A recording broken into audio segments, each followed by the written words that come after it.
আর Kathamrita YouTube চ্যানেলে আপনাদেরকে স্বাগত। এক দেশে এক রাজা, তার দৃষ্টিশক্তি ক্রমশ দুর্বল হয়ে যাচ্ছে। সারা রাজ্যময় জানিয়ে দেওয়া হলো রাজার চোখ কী করে ভালো করা যায় সেই উপায় খুঁজতে। খবর পাওয়া গেল রাজ্যের শেষ প্রান্তে এক কুটিরে এক সাধু বাবা থাকেন, যিনি এই রোগের চিকিৎসা জানেন। সেই সাধু বাবাকে নিয়ে আসা হলো রাজদরবারে। তিনি রাজার চোখ পরীক্ষা করে বললেন, হ্যাঁ, এটা সম্ভব ঠিক করে দেওয়া। আপনাকে শুধু এখন থেকে সব লাল রঙের জিনিস দেখতে হবে। যত লাল রঙের জিনিস যত বেশি সময় ধরে আপনি দেখবেন, তত তাড়াতাড়ি আপনি আপনার দৃষ্টিশক্তি ফিরে পাবেন।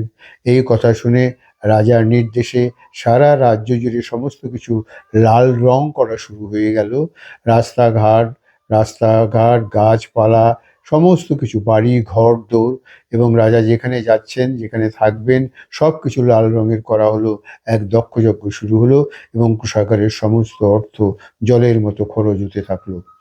ধীরে ধীরে রাজা তার দৃষ্টিশক্তি তো ফিরে পাচ্ছেন, কিন্তু কোষাগারের অবস্থা খুবই সঙ্গীন। কোষাগারের অনেক অর্থ এভাবে ব্যয় হয়ে যাচ্ছে।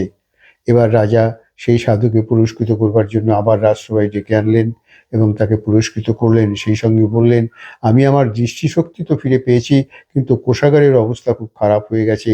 কোষাগার খুব দুর্বল হয়ে গেছে অর্থনৈতিকভাবে, কারণ এই সমস্ত লাল রং করতে গিয়ে অনেক অর্থ খরচ হয়ে গেছে।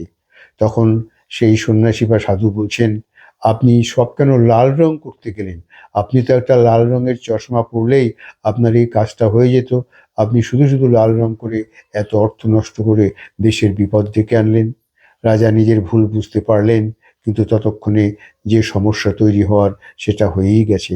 এইভাবে আমরাও যদি নিজেদের শরীর মনকে সুস্থ রাখার জন্য যা যা করা দরকার সেগুলো সঠিকভাবে সময়ে করি, তাহলে আমরা অবশ্যই সুস্থ সুন্দর স্বাভাবিক থাকতে পারবো। আমরা হার্ট, ফুট, লাংস, সমস্ত অঙ্গ প্রত্যঙ্গগুলো যথাযথ যত্ন নিতে পারি, কিন্তু আমরা সময় মতো সেগুলো করি না। পরে আমরা ডাক্তারের কাছে দৌড়ে বেড়াই, অনেক টাকা পয়সা নষ্ট হয়, শারীরিক মানসিকভাবে আমরা দুর্বল হয়ে যাই। সুতরাং সময় থাকতে সঠিক কাজটি করতে হবে। এতে নিজেকে যেমন রক্ষা করা যাবে, সেইভাবে একটা দেশ, একটা জাতিকেও রক্ষা করা যাবে। এভাবেই আমাদের চলতে হবে। এই ভিডিওটা ভালো লাগলে লাইক, শেয়ার, কমেন্টস করবেন, এবং এটা যদি আপনাদের কেউ নতুন হয়ে থাকেন এই চ্যানেলে, তাহলে অবশ্যই সাবস্ক্রাইব করবেন। আপনাদের সবার ভালো লাগা দিয়ে কথামৃত ইউটিউব চ্যানেল এগিয়ে যাবে তার লক্ষ্যের দিকে। ধন্যবাদ, নমস্কার।